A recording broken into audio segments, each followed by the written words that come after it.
NCERT history class 11th का chapter 4 the three orders, ये उसका सेकंड पार्ट है। The first order the clergy.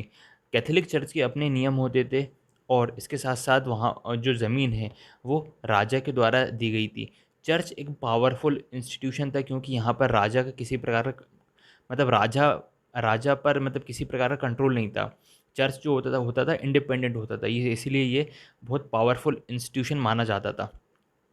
Western में church का जो हेड होता था वो पोप को माना जाता था, जो कि रोम में रहा करते थे।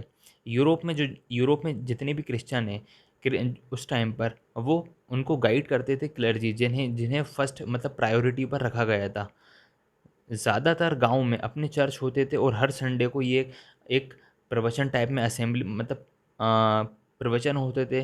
पादरी होते थे, कुछ उपदेश देते थे, बाकी के लोग सुनते थे और उसके साथ साथ प्रेयर भी होती थी।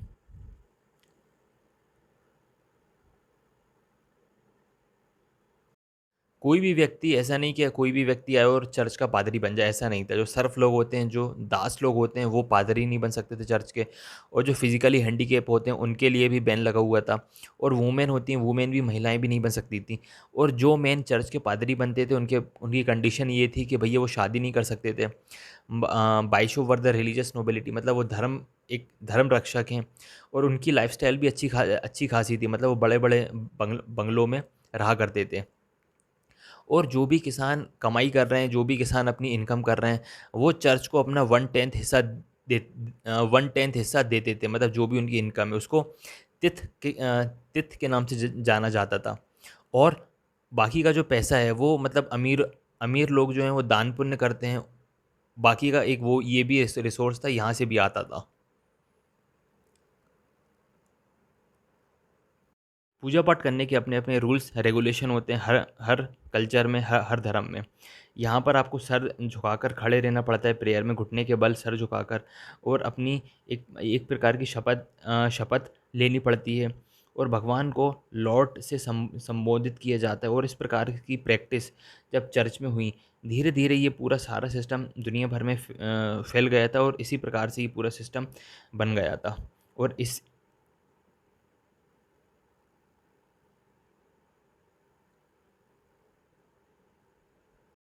मॉन्क।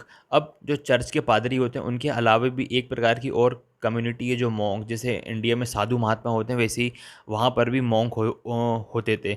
ये लोग आम आम लोगों से मतलब जो जैसे चर्च वगैरह होती हैं शहर के बीचों बीच होती हैं, जहाँ पर ज़्यादा से ज़्यादा लोग बाग आ जा सकें।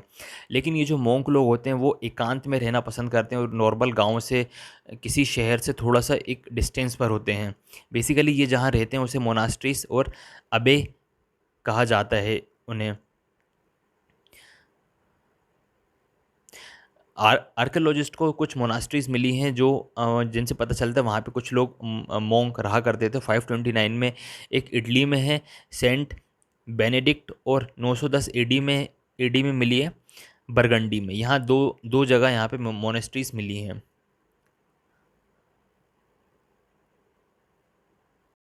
मोनास्ट्रीज में जो मोंक लोग रहते थे वो सारा दिन भर या तो अपना पूजा पाठ ध्यान करते रहते थे भगवान का, जैसे इंडिया में होता है। यहाँ के जो साधु संत हैं भगवान का ध्यान कर रहे हैं, पूजा पाठ कर रहे हैं, मंत्र उच्चारण कर रहे हैं। वैसे ही वहाँ पर भी ऐसा होता था कि भगवान की प्रेयर कर रहे हैं, जो भी अपना ध्यान है मतलब पूरा डिवोटी हैं। और या फिर और बाकी का कुछ काम बचता था तो हल्का फुल्का अपनी फार्मिंग वगैरह कर ली, हल्की फुल्की खेती बाड़ी कर ली। यहाँ ऐसा था कि सिस्टम जो मॉन्क है मतलब महिलाएं भी बन सकती थीं और पुरुष भी मॉन्क बन सकते थे। पुरुष को मॉन्क कहा जाता था और महिलाओं को नन कहा जाता था। अगर कुछ ही हम मोनास्ट्री छोड़ दें जहाँ मतलब जहाँ पर पुरुष और महिला साथ साथ रहते थे, वैसे ज़्यादातर होता था कि सिंगल सेक्स कम्युनिटी, या तो सिर्फ मेल मेल रह रहे हैं या तो सिर्फ पुरुष पुरुष रह रहे हैं। इनके लिए सेपरेट डिपार्टमेंट था कि भाई ये मतलब पुरुष के लिए इस तरफ, महिलाओं के लिए इस तरफ, ऐसा कोई ऐसा डिपार्टमेंट था। और ये भी जो नॉर्मल पादरी होते हैं चर्च के उनके साथ भी ऐसे ही सिस्टम था, चाहे मॉन्क हो चाहे नन हो, दोनों शादी नहीं कर सकते थे।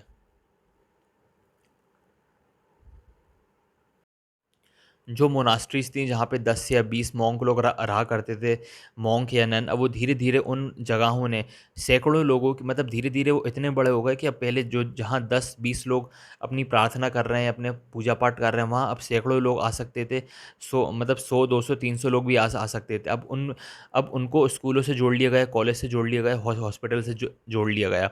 धीरे-धीरे इन्होंने अपना आर्ट भी डेवलप कर लिया। एक मोनास्ट्रीज़ है जिसने ये सिंगिंग में बहुत कंट्रीब्यूशन दिया है। जो चर्च में जो प्रेयर होती है उसको सिंगिंग के फॉर्म में लाने में इसने काफ़ी हेल्प की है। और 13th सेंचुरी में जो मॉन्क हैं जिन्हें फ्रेयर कहा जाता था, मतलब जो घूमते फिरते मॉन्क मॉन्क रहते हैं, उन्हें फ्रेयर्स कहते थे। और जो घूम कर अपने धर्म के बारे में प्रचार करते हैं, धर्म के बारे में बताते हैं, घूमते रहते हैं। और साथ ही साथ इनका जो जीवन है, मतलब जीवनी है, इनकी चैरिटी पर चलती है, मतलब दान पुण्य।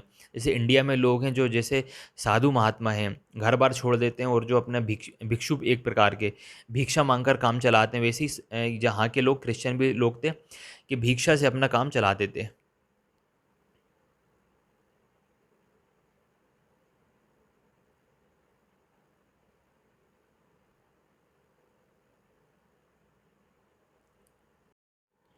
फोर्टीन सेंचुरी में ये थोड़ा-सा प्रॉब्लम हुई कि अनसर्टेनिटी आई कि भैया मोनास्ट्रीज़ में यहाँ पे जो साधु महात्मा लोग हैं वो काफ़ी ईज़ी और लग्ज़रियस लाइफ़ जी रहे हैं। ये सुनकर थोड़ी-सी अनसर्टेनिटी आई। और इंग्लैंड के एक चौसर नाम के व्यक्ति, उन्होंने कुछ कैडबरी टेल्स लिखी जिसमें उन्होंने इस बात को थोड़ा-सा कॉमिक अंदाज़ में पेश किया था।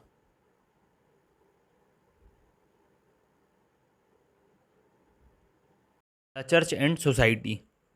यूरोपियन अब धीरे-धीरे क्रिश्चियन बनने लगे थे, लेकिन उन्होंने उन्होंने इसके साथ-साथ अपना जो फ़ोक ट्रेडिशन है, उसको नहीं छोड़ा था। और 4th सेंचुरी तक आते-आते क्रिसमस जो है इन लोगों का एक इम्पॉर्टेंट डे बन गया था। 25 दिसंबर जिस दिन क्रिस्ट का बर्थ हुआ था, ये एक इसने क्या करा, आते से ही इसने जो रोमन फेस्टिवल था, जो पुराना कई सालों से चला आ रहा था, इसने उसको रिप्लेस कर दिया। और ये जो डेट है, ये सोलार कैलेंडर से कैलकुलेट की गई थी। और उस दिन नॉर्मली क्या करते थे, वहाँ के लोग अपने गांव में घूमा करते थे और अपनी जो खेत की ज़मीनें वहाँ घूमा करते थे और इसको पेरिश कहा जाता था। उस दिन नॉर्मली जो किसान वगैरह हैं, उनके लिए काफ़ी खुशी का दिन होता था, क्योंकि उन्हें काम वगैरह नहीं करना पड़ता था और ज़्यादातर वो लोग अपना एंजॉय करते थे उस दिन को। क्रिश्चियन लाइफ में तीर्थ यात्रा का काफ़ी बड़ा महत्व है, मतलब वहाँ वो लोग बेसिकली तीर्थ यात्रा करना, घूमना फिरना काफ़ी पसंद करते थे। अब जाते कहाँ कहाँ थे ये लोग, बड़े बड़े जो चर्च होते हैं वहाँ जाते थे और अपने जो शहीदों के स्मारक होते हैं वहाँ जाया करते थे।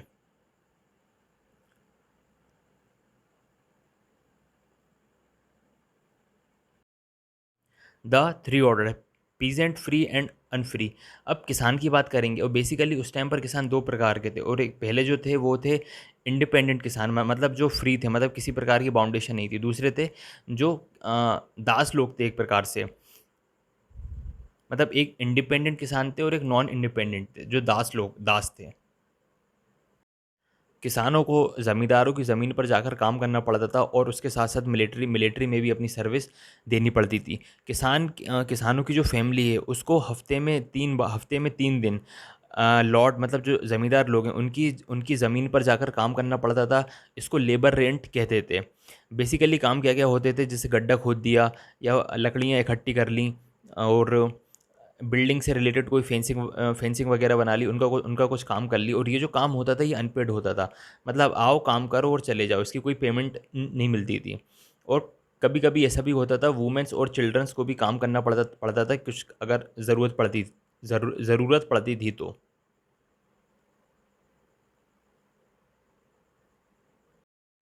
महिला और बच्चों के काम क्या थे? कपड़ा बुनते थे, मोमबत्ती बनाते थे, मतलब और अंगूर से वाइन बनाने का, शराब बनाने का भी काम करते थे। और इस टैक्स को टेली टैक्स कहते थे। और इस टैक्स से बेसिकली जो पादरी लोग हैं और जो अमीर वर्ग के लोग हैं वो फ्री थे, मतलब गरीब लोगों को ये टैक्स देना पड़ता था। टैक्स ऐसा था, आपको मतलब फिजिकली कुछ पैसा नहीं देना, खुद आओ काम करो, यही आपका टैक्स है। मतलब हफ्ते में 3 दिन काम करो, यही टैक्स होता था उनका।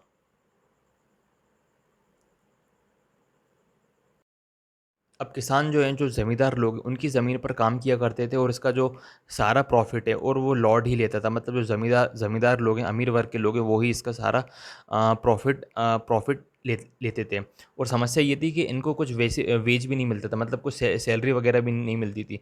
और इसके अलावा ना ही ये अपना ज़मीन छोड़कर बिना परमिशन के कहीं आ जा भी नहीं सकते थे।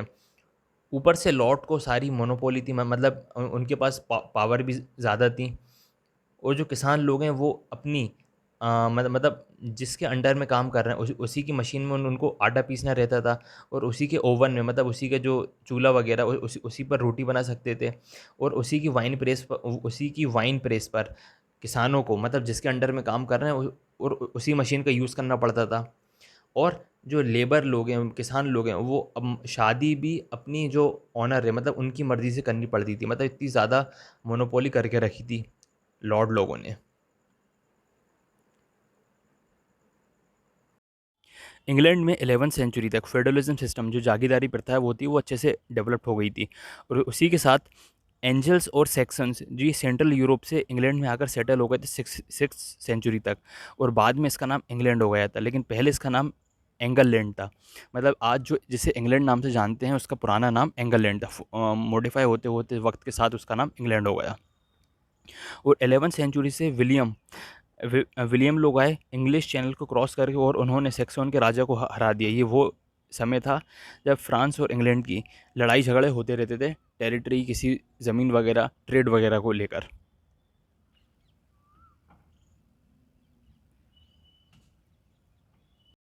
विलियम फर्स्ट ने लैंड को, मतलब पूरे ज़मीन को नापा और उसको 180 सेक्शन में डिवाइड कर दिया।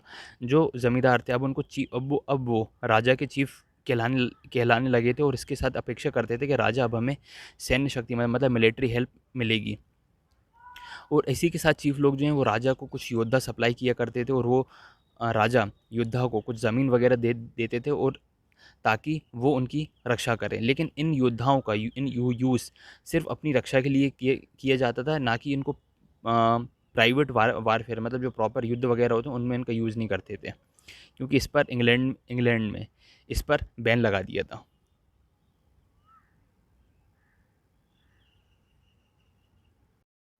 Factor affecting social and economic relations. अब धीरे धीरे क्या हुआ, समाज में बदलाव आने स्टार्ट हो गई। ये बदलाव, जो कुछ प्रोसेस थी जो बदलाव कर रही थी, एनवायरनमेंट चेंज है, एग्रीकल्चर टेक्नोलॉजी में चेंज आए, और इन्हीं चेंजों की वजह से ये सब लॉर्ड और ये जो अपने किसान हैं ये सब बने थे, और इनकी समय पर ये जांच भी किया करते थे।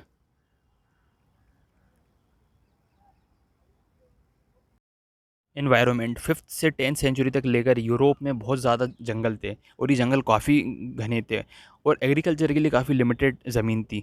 और जो किसान लोग अपनी कंडीशन से सेटिस्फाई नहीं होते थे, तो वो जंगलों में जाकर रहने लगते थे।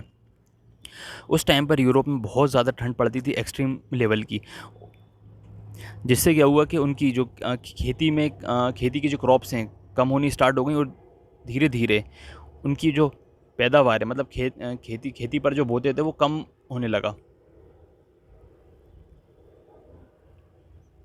11वीं सेंचुरी में क्या हुआ कि यूरोप में अब थोड़ा गर्माहट वाला मौसम आया, मतलब माहौल, समय ने करवट ली, और जो क्लाइमेट है थोड़ा सा गर्म हुआ। इससे क्या हुआ कि इसको एग्रीकल्चर में काफ़ी फ़ायदा मिला। अब जो एग्रीकल्चर की ज़मीन है वो बढ़ने लगी। जो पहले क्या होता था, खेती की ज़मीन पर मतलब बर्फ़ वगैरह ढकी रहती थी, अब वो आ- आसानी से खेती कर सकते थे। जो हिस्टोरियन एनवायरनमेंट है उनका ऐसा मानना है, समय के साथ जंगल कम होते गए और जो एग्रीकल्चर लैंड है वो बढ़ता गया।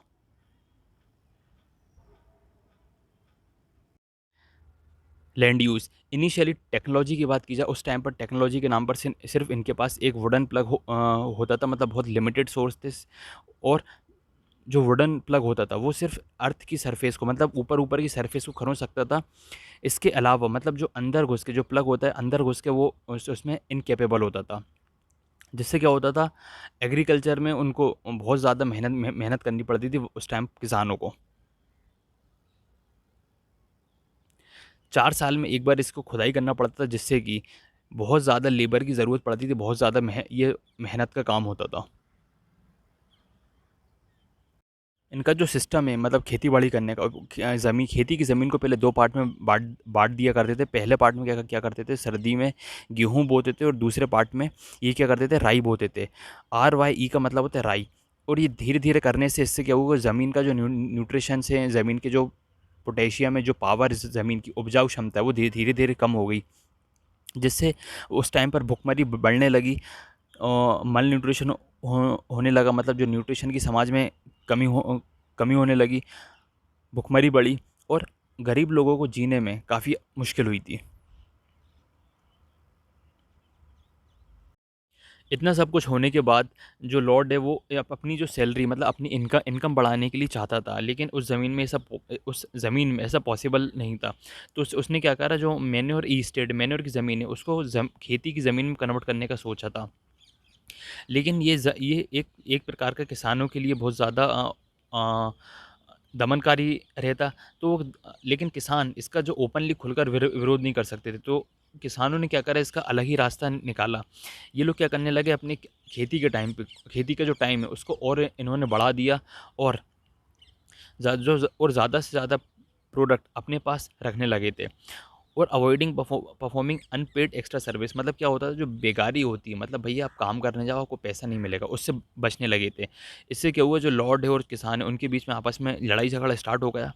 किसान जो मानते थे कि भाई ये जो ज़मीन है ये सार्वजनिक है, हर व्यक्ति यूज़ करे, लेकिन लॉर्ड लोग मानते थे कि ये प्राइवेट प्रॉपर्टी है।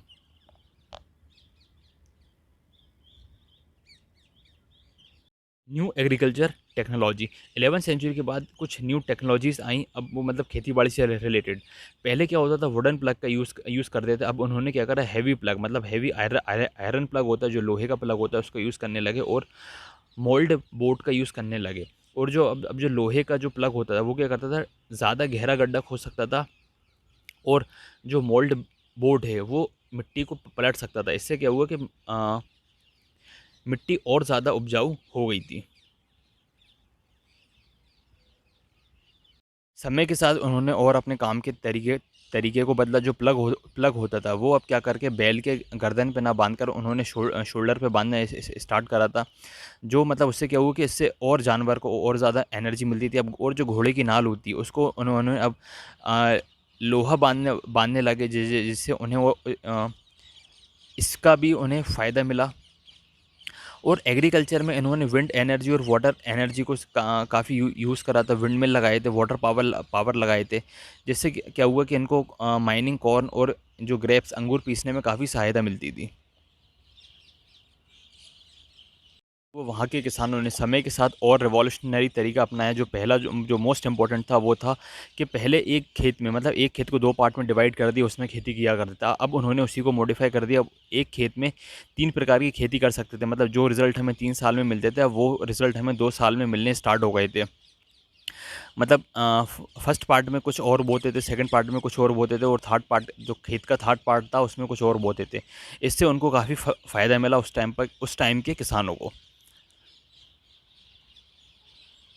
अब इससे क्या हुआ, ये जो इम्प्रूवमेंट करा था किसानों ने, इससे क्या हुआ, जो फूड का प्रोडक्शन है और ज़्यादा बढ़ा था और फूड की अवेलेबिलिटी जो यूरोप में थी वो मतलब अब इससे क्या हुआ, ज़्यादा यूरोपियन को पूरा पर्याप्त प्रोटीन मिलने लगा।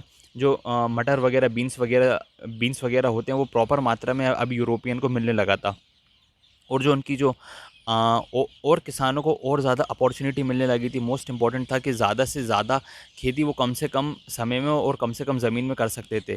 उस टाइम पर एवरेज किसान के पास 100 एकड़ ज़मीन से 30 एकड़ हो गई थी, जिससे फ़ायदा ये हुआ था कि वो कम ज़मीन में इफ़ेक्टिव खेती कर सकते थे और अदर एक्टिविटी भी कर सकते हैं। मतलब कुछ और काम हो घर के अपना वो भी कर लो और साथ में खेती बाड़ी भी कर लो। अब कुछ ऐसी भी टेक्नोलॉजी थी जिनके लिए पैसे की ज़रूरत पड़ती थी, जो मतलब किसान अफोर्ड नहीं कर सकते थे, जैसे कि वाटर मिल और विंड मिल, जिसको मतलब लॉर्ड वगैरह लगा सकते थे। लेकिन किसानों ने इसके अल्टरनेट ऑप्शन अपनाया, जैसे कि जो खेती की ज़मीन होती है उस पर उसको 3 पार्ट में डिवाइड कर दिया और अपने गांव में ही अपने लोहार वगैरह की दुकान को सेटअप करवाया, जिससे कि वो प्लग वगैरह बनवा सकें और साथ ही साथ जो घोड़े की नाल होती है वो भी बनवा सकते थे। 11वीं सेंचुरी से क्या हुआ, जो जागीरदारी लोग हैं और उनका जो किसान वगैरह और बाकी का उनकी जो बॉन्डिंग है वो धीरे धीरे वीक पड़ने लगी, क्योंकि क्या हुआ कि मार्केट में धीरे धीरे अब जो ट्रांजेक्शन है वो सर्विस बेस्ड नहीं था, अब वो मनी बेस्ड हो गया था। और जो लॉर्ड जो हैं वो अपनी जो उनको सर्विस की जगह कैश लेना ज़्यादा पसंद करते थे अब। और जो क्रॉप वगैरह हैं वो भी अब कैश के फॉर्म में एक्सचेंज होने लगी थी। यदि किसी साल अगर खेती में नुकसान होता था या किसी फसल खराब होती थी और उसके प्राइस बहुत ज़्यादा बढ़ जाते थे। एक एग्जांपल दिया हुआ कि इंग्लैंड में 1270 में 1270 के बीच में और 1320 में, इन 50 सालों में जो फसल है जस्ट उनके रेट डबल हो गए थे।